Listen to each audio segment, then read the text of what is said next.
menjawab salam itu wajib.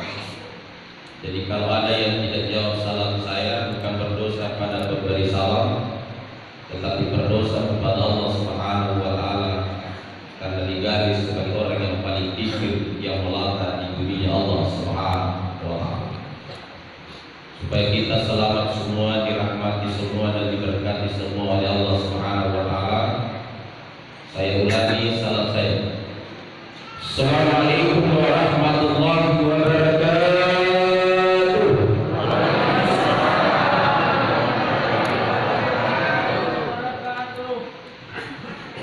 Allahu Akbar, Allahu Akbar, Allahu Akbar, Allahu Akbar, Allahu Akbar, Allahu Akbar, Allahu Akbar, Allahu Akbar kabira, walhamdulillahi katsira, wa subhanallahi bukratan wa asila, la ilaha illallah, Allahu Akbar, Allahu Akbar, walillahil hamd.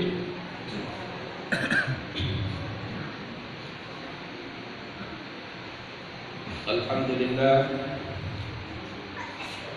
alhamdulillah nahmaduhu wa nasta'inuhu wa nastaghfiruh wa na'udzu billahi min shururi anfusina wa min sayyiati a'malina. Man yahdihillahu fala mudilla lahu wa man yudlil fala hadiya lahu. Asyhadu an la ilaha illallah wahdahu la syarika lahu wa asyhadu anna Muhammadan abduhu wa rasuluh. Allahumma shalli wa sallim ala sayyidina Muhammad wa ala alihi wa ashabihi ajma'in, amma ba'd. Ayuhal hadirin rahimakumullah, usikum wa nafsi bittaqwallah wa ta'ati la'allakum turhamun. Allah Subhanahu wa ta'ala fil Qur'anil Karim, a'udzu billahi minasy syaithanir rajim. Bismillahirrahmanirrahim. Ya ayyuhalladzina amanu taqullaha haqqa tuqatih wa la tamutunna illa wa antum muslimun. Shadaqallahul azim. Jamaah yang sama-sama dimuliakan oleh Allah, sebagai penghambaan diri kita ke hadirat Allah Subhanahu wa taala, tidak lain ucapan yang mulia untuk senantiasa menghiasi diri kita adalah mengucapkan alhamdulillahi rabbil alamin. Segala puji bagi Allah, Tuhan semesta alam. Ayat ini tidak sah salat kita kalau kita tidak baca. Ayat ini adalah ayat yang pertama terucap ketika Nabi Adam alaihissalam ditiupkan roh ke dalam jasadnya. Setelah sampai roh di mulutnya Nabi Adam, ucapan yang pertama diucapkan Nabi Adam adalah alhamdulillahi rabbil alamin. Segala puji bagi Allah, Tuhan semesta alam. Jemaah yang sama dimuliakan oleh Allah, sebagai rasa syukur kita kehadiran Allah Subhanahu wa taala atas nikmat hidayah dan taufik Allah berikan kepada kita sekalian, sehingga pada kesempatan ini Allah Subhanahu wa taala masih memberikan kesempatan untuk hadir di masjid kita ini dalam satu tujuan, hanya untuk menyembah kepada Allah Subhanahu wa taala. Kita diciptakan oleh Allah Subhanahu wa taala tidak lain adalah wa ma khalaqtul jinna wal insa illa liya'budun. Tidaklah menjadikan jin dan manusia hanya untuk menyembah kepada Allah Subhanahu wa taala. Lantas kalau ada manusia yang melata di buminya Allah tidak menyembah kepada Allah Subhanahu wa taala, Allah tidak rugi, tetapi kita dicas sebagai manusia yang paling hina, dikembalikan kepada asfal safil. Jemaah yang sangat dimuliakan oleh Allah, pada kesempatan ini judul yang saya akan sampaikan adalah kembali fitri, kembali suci. Setelah sebulan penuh kita melaksanakan puasa di bulan suci Ramadan, dan sebelum memasuki bulan suci Ramadan Allah telah memberikan jaminan kepada kita, man faya bidukhul Ramadan harramallahu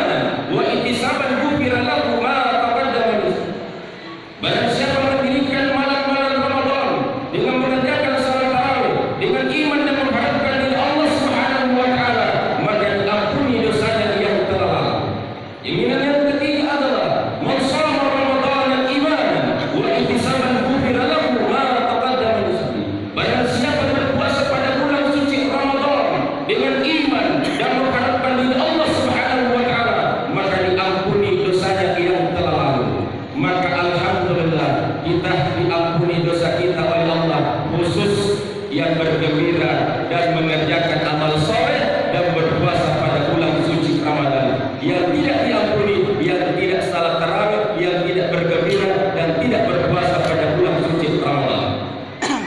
Jemaah yang sangat dimuliakan oleh Allah, maka kita keluar di bulan suci Ramadan dengan suci seperti bayi yang dilahirkan oleh ibunya masing-masing tanpa dosa. Jemaah yang sangat dimuliakan oleh Allah, setelah kita menyembah kepada Allah Subhanahu wa taala sebagai wujud penambahan diri kita kepada Allah Subhanahu wa taala, dan tidak ada alasan kita tidak menyembah kepada Allah Subhanahu wa taala, karena tujuan kita diciptakan oleh Allah Subhanahu wa taala adalah menyembah kepada Allah Subhanahu wa taala. Jemaah yang sangat dimuliakan oleh Allah, seperti ayat yang saya bacakan tadi, dan ayat ini sering dibaca dan menjadi rukun khutbah di dalam setiap khatib selalu menyampaikan, ya ayyuhalladzina amanu taqullaha haqqa tuqatih wa la tamutunna illa wa antum muslimun. Hai orang-orang yang beriman, bertakwalah kamu kepada Allah Subhanahu wa taala dengan sebenar-benarnya takwa kepadanya, dan janganlah kamu mati melainkan kamu dalam keadaan beragama Islam. Yang dipanggil oleh Allah Subhanahu wa taala bukan ya ayyuhal Islam, ya ayyuhan nas, ya ayyuhal kafirun, ya ayyuhal munafiqun, ya ayyuhal fasiqun, tetapi diawali dengan ya ayyuhalladzina amanu, hai orang-orang yang beriman. Lantas siapa itu orang yang beriman? Apa tandanya bahwa kita sudah beriman? Orang yang beriman tandanya ketika azan dikumandangkan di masjid, ada getaran signal panggilan Allah untuk melaksanakan salat. Kalau ada yang mendengarkan azan, ada yang mendengarkan ayat suci Al-Quran, tidak ada getaran signal pada dirinya, itu tidak ada iman padanya. Sebelum kita dilahirkan di atas permukaan bumi, ada transaksi antara hamba dengan Allah. Tidak akan lahir di atas permukaan bumi ini sebelum kita mengakui Allah sebagai Tuhan kita. Ketika kita menghidupkan roh ke dalam jasad kita, Allah bertanya kepada ruh. Apa pertanyaan Allah? Alastu bi rabbikum, bukankah aku ini Tuhan? Maka sang ruh menjawab, qalu bala syahidina, benar engkau Tuhanku dan aku bersaksi. Inilah syahadat yang pertama kita ikrarkan ketika kita masuk, ketika kita sebelum kita dimasukkan ke dalam roh, dalam jasmani kita. Karena kita mengaku Allah sebagai Tuhan kita. Qalu bala syahidina, benar engkau Tuhanku dan aku bersaksi. Maka ditentukanlah 3 rahasianya Allah. Apa rahasianya Allah?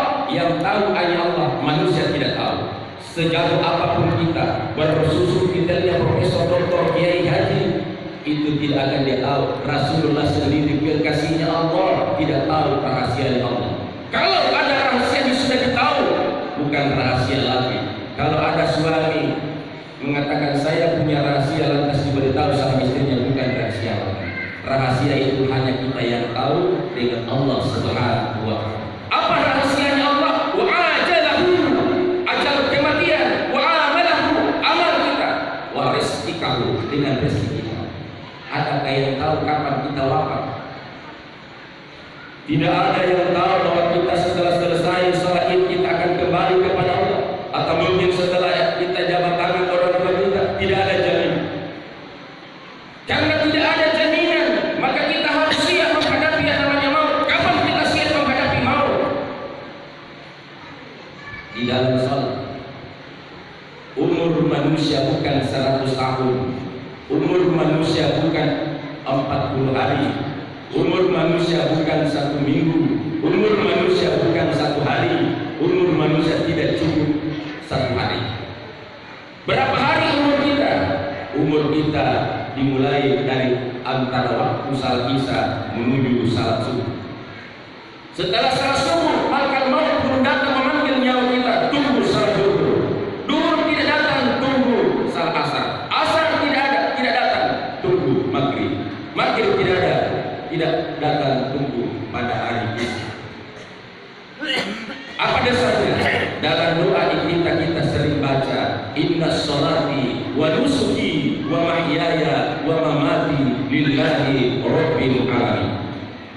Sesungguhnya salatku, ibadahku, hidupku dan matiku hanya untuk Allah semata.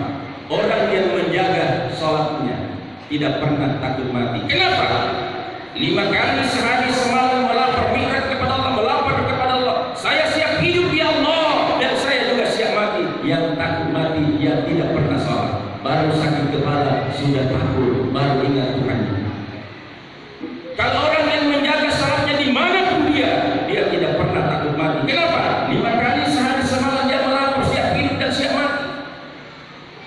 Jemaah yang sangat dimuliakan oleh Allah. Setelah itu perbaiki salat kita. Ada 3 yang harus kita jaga di dalam salat kita. Yang pertama, takbiratul ihram. Ketika inilah yang mengantar menuju kepada Allah ke Sidratul Muntaha. Allah Akbar. Ini yang dikatakan takbiratul ihram. Setelah itu apa yang kita jaga? Adalah iyyaka na'budu wa iyyaka nasta'in. Hanya Engkau yang kami sembah dan hanya Engkau yang kami mohon pertolongan.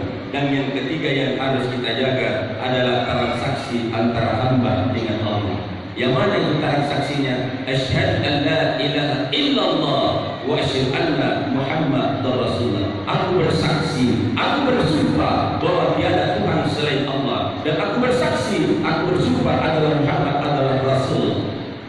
Insya Allah yang menjaga ini tidak akan dicabut roh oleh malaikat maut sebelum dia melaksanakan ibadah kepada Allah Subhanahu wa taala. Kenapa? Dia jaga salatnya. Karena yang pertama dihisab, yang pertama dihitung, yang pertama pertanyakan kepada kita adalah salat. Kalau salat kita sudah diterima oleh Allah Subhanahu wa taala, maka seluruh amal ibadah yang lain, puasa, zakat, haji kita, sedekah kita, zikir kita, salawat kita, bacaan Al-Qur'an kita diterima oleh Allah Subhanahu wa taala. Tetapi walaupun kita puasa, zakat, haji, bersedekah, berinfak tetapi tidak salat, pahalanya tetap ada tetapi tidak bisa dinikmati. Kenapa? As-salatu miftahul jannah. Salat itu adalah kuncinya surga. Kalau tidak bawa kuncinya, kita punya istana tapi kuncinya kita tidak bawa, tidak bisa masuk. Jemaah yang sangat dimuliakan oleh Allah, maka perbaiki salat karena kuncinya ibadah kita adalah salat itu. Jemaah yang sangat dimuliakan oleh Allah, maka tidak ada alasan kita tidak salat, tidak ada alasan kita tidak puasa, tidak ada alasan kita tidak mengeluarkan zakat fitrah dan alasan apapun. Kenapa kamu tidak salat? Kenapa kamu tidak puasa? Kenapa kamu tidak mengeluarkan zakat? Karena saya miskin. Manusia yang termiskin yang pernah ada di atas permukaan bumi ini cuma 1 orang. Semiskin apapun kita, tidak ada yang miskin seperti Nabi Isa alaihi salam. Nabi Isa terkadang makan 1 hari, 3 hari tidak makan. Tempat makannya Nabi Isa terbuat dari tempur.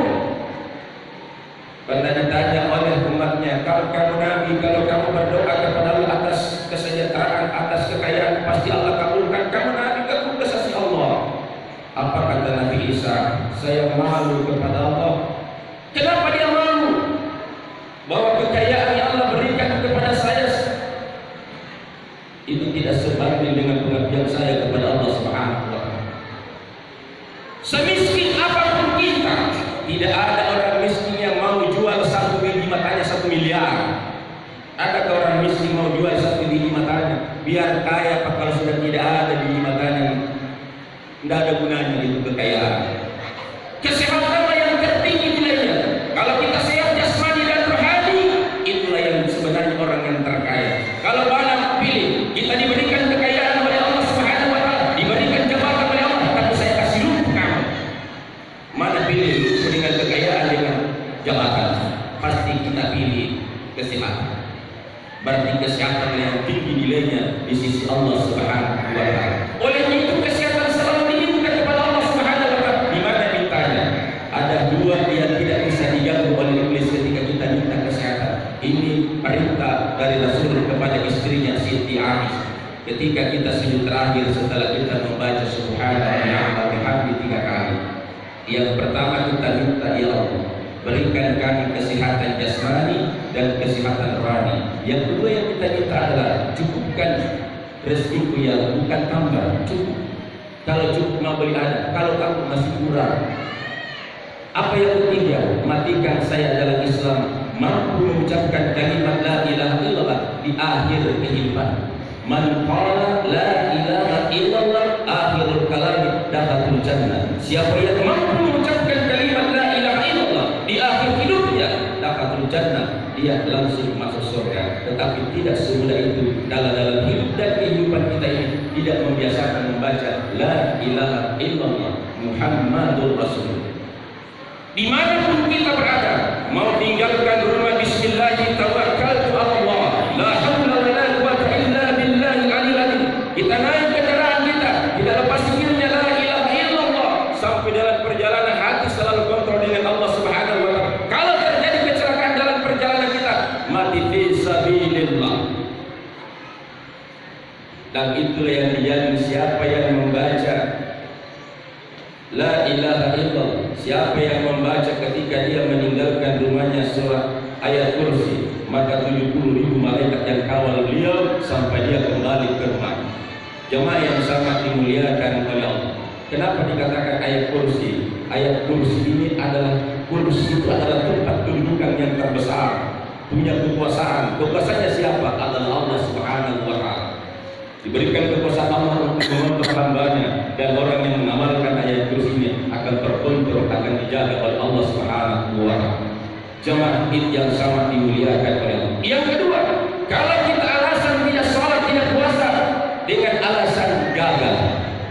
Kenapa kamu tidak salat? Kenapa kamu tidak puasa? Karena saya yang paling gagal di kampung ini. Manusia yang tergagal yang pernah ada di atas permukaan bumi ini cuma satu orang. Pernah kita dengar orang yang tercantik di dunia yang bernama Marilyn Monroe, tetapi ketika kita pandang biasa-biasa saja. Nabi Yusuf alaihissalam orang yang tergagal di atas permukaan bumi. Kalau orang lapar memandang Yusuf, rasa laparnya hilang. Kalau orang haus memandang Yusuf, rasa hausnya hilang. Ada orang yang gagal ketika kita pandang langsung lapar, langsung kenyang ketika lapar, malah tambah lapar. Tidak ada. Tapi memang Allah memberikan kegagahan kepada Nabi Yusuf, sehingga seorang istri pejabat tinggi yang bernama Siti Soleha jatuh hati kepada Yusuf. Yusuf dipanggilnya ketika raja tidak ada di rumah. Yusuf dipanggil masuk dalam kamar. Yusuf, iya ratu. Masuk, iya ratu. Setelah masuk, tutup pintu. Dia tutup pintu, yang namanya budak, yang namanya pesuruh. Setelah tutup pintu, selesai tutup pintu, sini duduk di samping saya. Di mana duduk? Di samping ranjangnya Siti Soleha. Ketika itu diutarakanlah kata hati sang Siti Soleha. Yusuf, raja tidak ada di rumah, cuma kita berdua. Apa yang dilakukan ketika berdua antara laki dan perempuan di dalam kamar, saya tidak tahu ya Allah.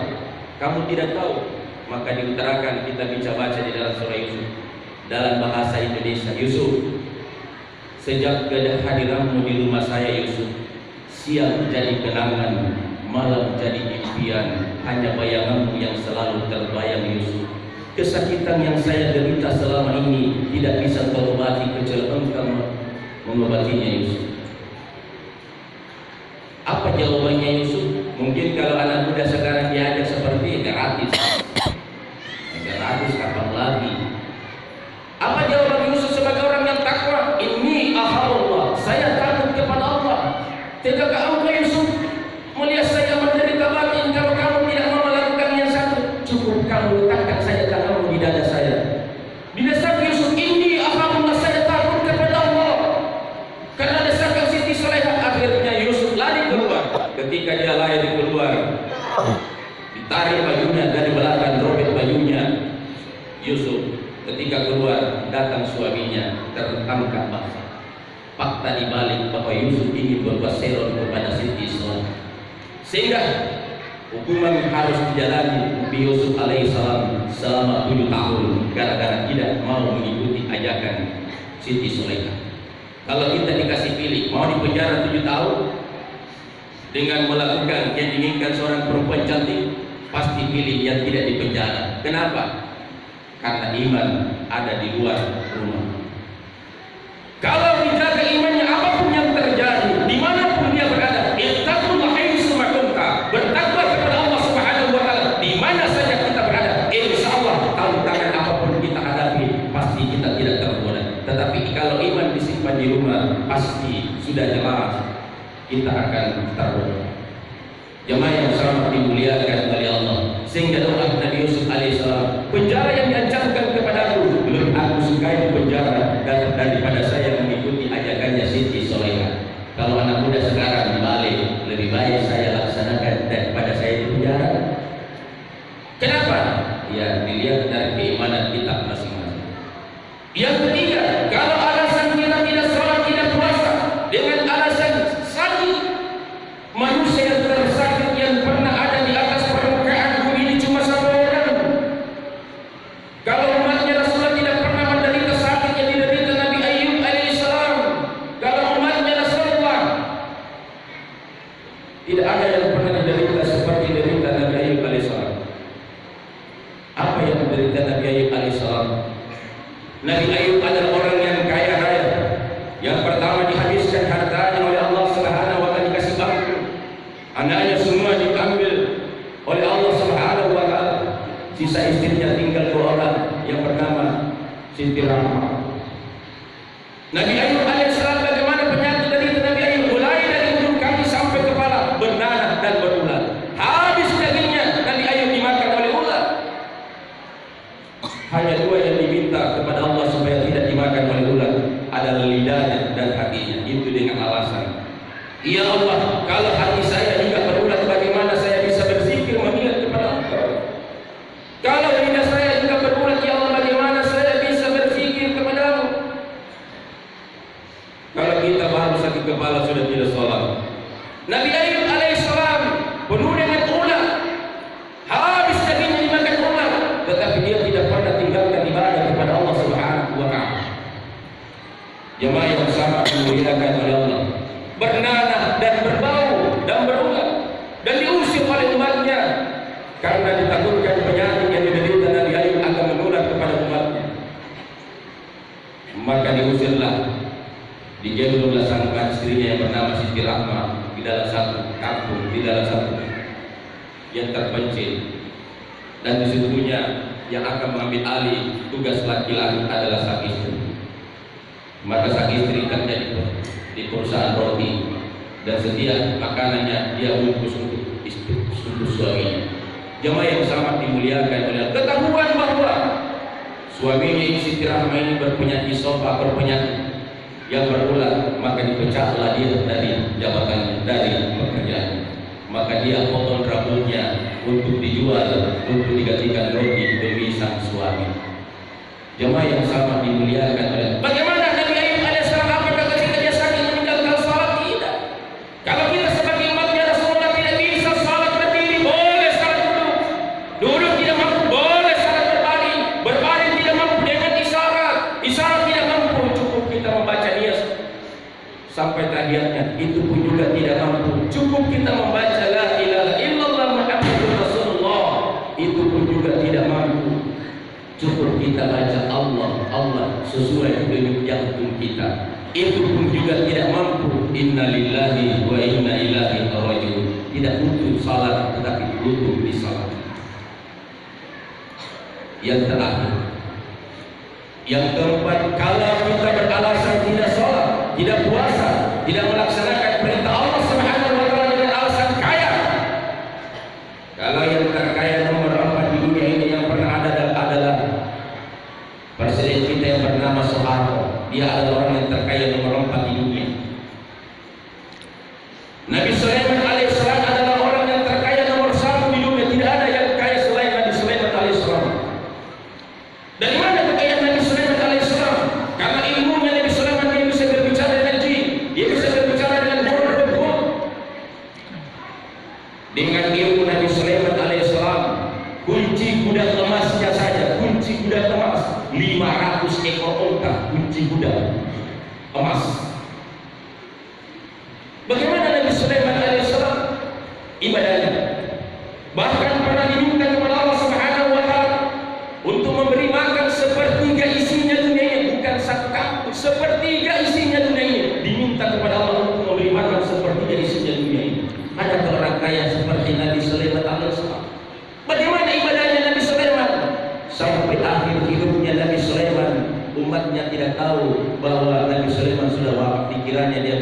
berzikir kepada Allah.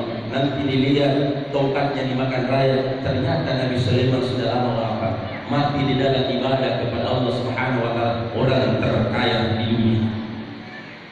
Jemaah yang sangat dimuliakan oleh Allah, olehnya tidak ada alasan untuk meraih suatu kesuksesan adalah ada penentu. Siapakah penentu untuk bisa kita menjadi sukses selamat di dunia wal akhirah? Adalah kedua orang tua kita. Jangan pernah berdosa kepada kedua orang tua kita. Selalulah minta ridhonya ketika kita membuka usaha, ketika kita menuntut ilmu. Selalulah minta doanya kedua orang tua kita. Kenapa? Ridhallahi wa fil ridaihi. Ridhonya Allah tergantung kepada ridhonya kedua orang tua kita. Jangan berharap bahwa kita sudah bersusun detailnya menjadi pejabat. Yang paling berjasa bukan istri, tapi yang berjasa adalah doa-doa orang tua kita. Seandainya bukan karena ibu kita, tidak akan ada orang yang namanya pejabat, tidak ada yang namanya orang kaya, tidak ada yang namanya orang hebat. Kenapa? Ingat perjuangan ibu. Makanya ketika Rasul ditanya, untuk siapa saya mengabdi ya Rasul? Ibumu. Untuk siapa lagi saya mengabdi ya Rasul? Ibumu. Untuk siapa lagi mengabdi ya Rasul? Ibumu. Untuk siapa lagi saya mengabdi ya Rasul? Bapak. 3 kali ibu, 1 kali bapak. Kenapa ibu? Bahkan Rasulullah mengatakan surga itu di bawah telapak kaki ibu, bukan surga di bawah telapak kaki bapak. Karena ibu yang mengandung, ibu yang melahirkan antara hidup dan mati, ibu yang menyusui habis airnya, air susunya, bahkan air darah pun dia keluarkan demi kehidupan anak. Dia membesarkan ketika tengah malam menangis. Siapa yang bangun duluan? Ibu, bukan bapak. Makanya sangat besar dosanya seorang anak kepada ibu. Walaupun kita hebat ibadah puasa zakat haji kita, tapi dosa kepada kedua orang tua kita. Jangan pernah bermimpi kita akan selamat di dunia, lebih-lebih masuk ke dalam surga kenikmatannya Allah. Baunya saja surga tidak akan dapatkan. Seperti kisah Al-Qamah. Bagaimana itu Al-Qamah? Al-Qamah adalah sahabatnya Rasulullah, orang yang dermawan, bagus sholatnya, banyak hadis yang dihafal, habis Quran. Tetapi kenapa dalam akhir hidupnya tidak mampu mengucapkan asyhadu an la ilaha illallah wa asyhadu anna Muhammadar Rasulullah? Dituntutlah dia sama Bakar, Umar, Utsman, Ali, tidak mampu. Seorang sahabat pun membimbing dia. Sehingga dilaporkan kepada Rasul, ya Rasulullah, sahabat yang bernama Al-Qamah tidak mampu mengucapkan syahadat di dalam kehidupan akhir. Maka Rasulullah datang. Rasulullah juga menuntut asyhadu an la ilaha illallah wa asyhadu anna Muhammadar Rasulullah. Jangankan goyah, tidak ada reaksi, dia bisa berucap. Yang pertama dipertanyakan Rasulullah, apakah Al-Qamah ini masih mempunyai ibu? Masih ya Rasulullah. Di mana? Di salah satu kampung. Bawa saya ke sana. Rasulullah mendatangi ibunya Al-Qamah. Ketika Rasulullah datang kepada ibu Al-Qamah, yang pertama dipertanyakan, wahai ibu Al-Qamah, anakmu dalam keadaan sakaratil maut. Apa yang dijawab sang ibu? Biarkan dia menderita ya Rasulullah. Sakit hati saya ini ya Rasulullah. Ketika dia masih muda dia sangat sayang kepada saya. Dia sangat perhatian kepada saya, kebutuhan saya. Setelah dia menjadi pengusaha yang terhebat, dia orang yang kaya dermawan. Tapi ada yang membuat sakit saya ya Rasulullah. Ketika saya minta kepadanya karena untuk melangsungkan hidup saya kepada anak saya, wahai anak Al-Qamah, berikanlah sebab untuk kelanjutan hidup saya. Berilah pembeli makanan untuk kelanjutan hidup saya, karena saya sudah tidak punya lagi suami, saya ada di janda. Apa katanya Al-Qamah? Saya kasih tahu dulu istriku, Mak. Sakit hati saya ya. Urusan antara anak dengan orang tua tidak ada urusannya dengan istri, tidak ada urusannya dengan suami. Ini adalah kalau istri bisa dicari, ibu siapa yang bisa cari? Suami bisa kita cari, tapi ibu tidak ada bisa pengganti ibu. Jemaah yang sangat dimuliakan oleh Allah, ibu adalah segalanya bagi kita. Ibu adalah enggak untuk bisa kita selamat di dunia. Tidak ada kalau ibadah kita bagus tapi kita dosa kepada ibu kita. Apakah kamu tidak memaafkan Al-Qamah? Tidak ya Rasulullah, karena sakit hati ini ya Rasulullah. Kalau begitu Perintahkanlah kepada sahabat untuk mengumpulkan kayu bakar. Termasuk yang mengumpulkan kayu bakar ada yang ibunya Alqamah. Dia tidak tahu apa itu kayu dikumpulkan. Setelah kayu terkumpul, Rasulullah membakar kayu itu, dan setelah dibakar, angkat itu Alqamah, masukkan ke dalam kebaran api itu. Tersentuh hatinya saat itu, ya Rasulullah, jangan kamu bakar Alqamah, saya sudah maafkan kesalahannya. Baru Alqamah mampu mengucapkan asyhadu an la ilaha illallah wa asyhadu anna Muhammadar Rasulullah. Itulah jaminan man qala la ilaha illallah akhirul kalami dakhatul jannah. Siapa yang mampu mengucapkan kalimat la ilaha illallah di akhir hidupnya dakhatul jannah.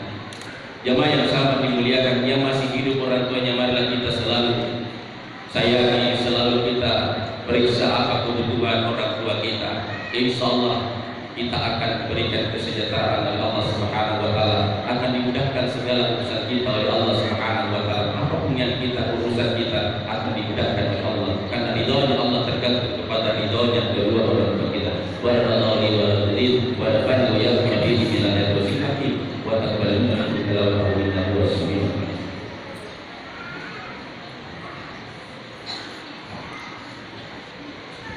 Allah